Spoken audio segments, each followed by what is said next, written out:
Jagannath. Hello friends, समस्त मोर नमस्कार। केमती अच्छे आपण मैंने आशा करुँचे भलर थे। मु भी भलर अच्छी। चलते वीडियो स्टार्ट करवा। आज वीडियो रही आम किपरि पार्लर न जाए घर उपचार द्वारा पार्लर भली मुहर ग्लो आनीपर।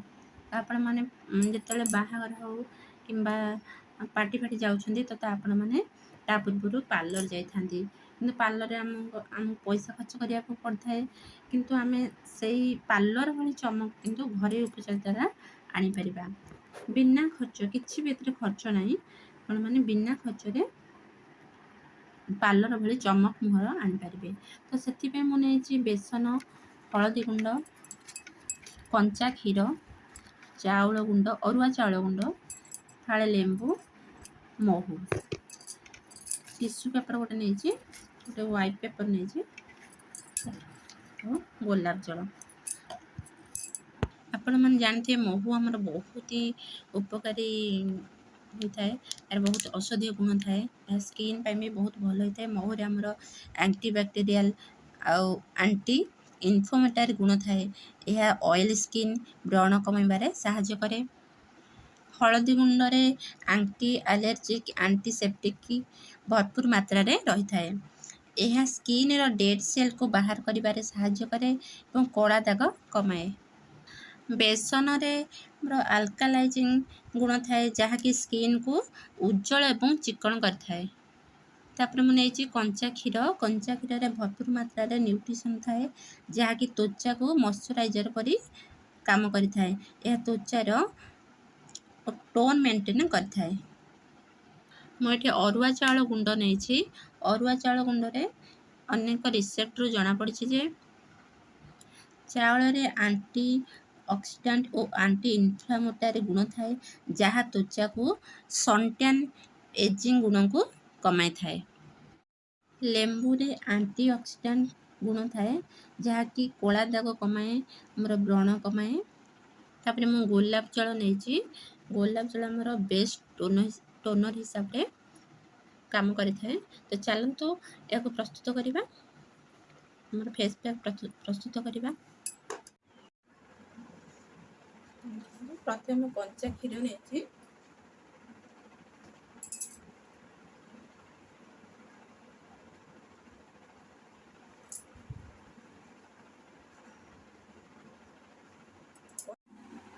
मैंने प्रथम कंचा क्षीर फेस पोछि ने फेस पूरा भलसे पोछि ने कंचा क्षीर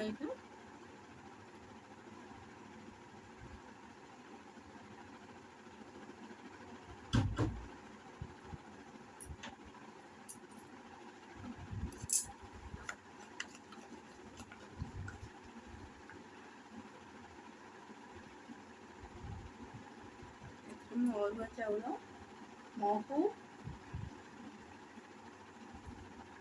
लेमन स्कॉच कर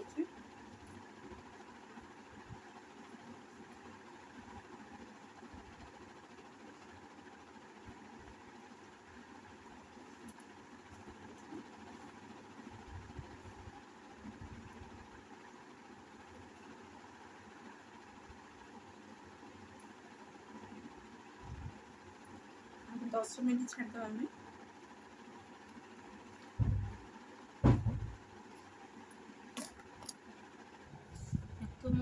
स्कॉच कर 10 मिनट छाड़ से समय आम फेस पैक तैयार करवा।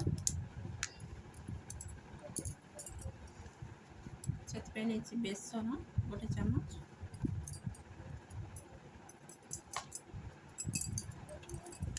टर्मरिक हलदी गुंड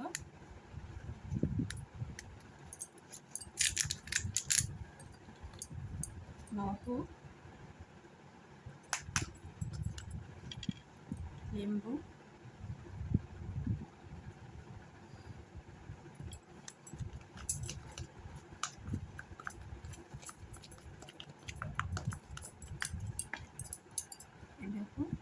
पोछि ना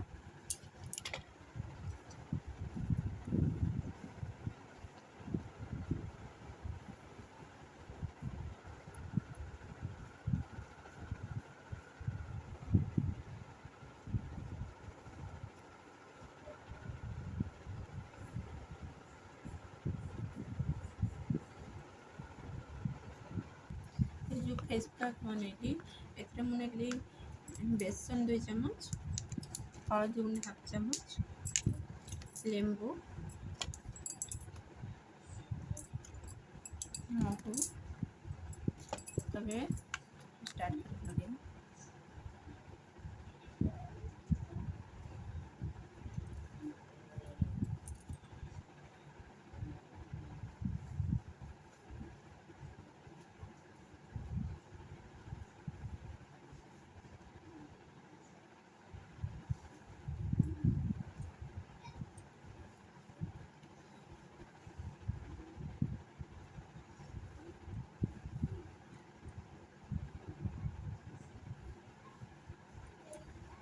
आपका मैंने बेक कर भी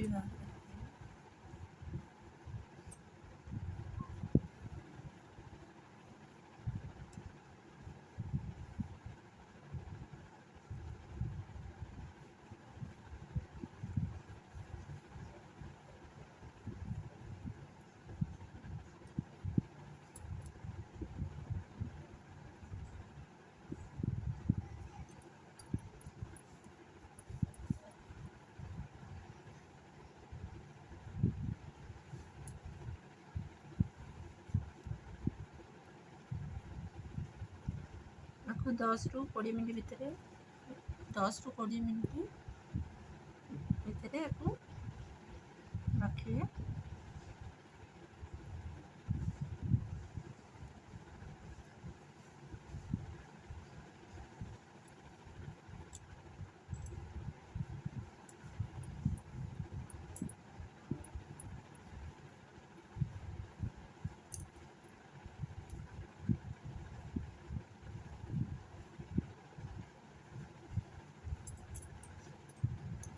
ଏବେ ମୁଁ 10 ମିନିଟ୍ ଛାଡ଼ିଦେବି। ଏବେ 10 ମିନିଟ୍ ହେଇଗଲାଣି, ପୋଛିଦେବି।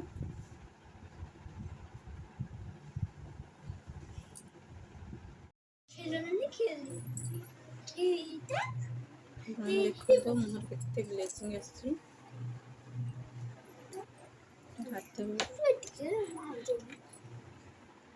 ନିହାତି ଆପଣମାନେ ସପ୍ତାହକୁ 2 ଥର ନିଶ୍ଚିନ୍ତ କରନ୍ତୁ।